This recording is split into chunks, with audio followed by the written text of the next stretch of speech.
Holy shit. So this is, I am up to my ankles. That's got to be 5 inches of standing water. The drain is not draining. So here we're closer to probably 6 inches. Whoa. I mean, no less than 6 inches of standing water. I'm out of the thing. Okay, rain's letting up now. Let's go take a look at the silt fence. As you can see, we've just got a ton of runoff here. There's probably like 1.5 inches of standing water just on the court here. Okay.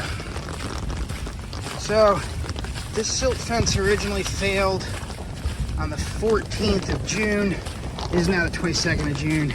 And as you can see, DPR, or whoever is responsible for this, I believe it would be DPR, just has not done shit. And we've got a ton of runoff here.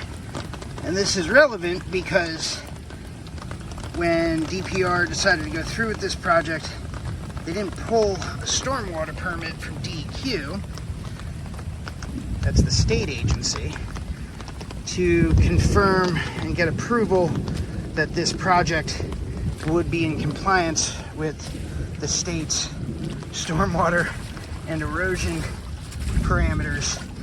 It seems, I mean, I'm no stormwater expert, but it does not seem like this is currently in compliance, and maybe never will be.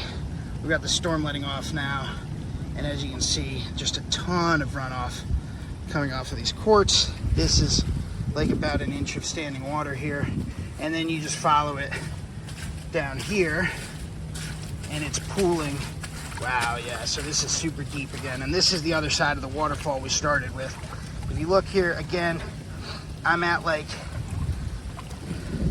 probably 4 inches of standing water over here, all the way up against this retaining wall, and so that's running all the way off into the back alley, which residents say has previously had a major issue with flooding even before this project began.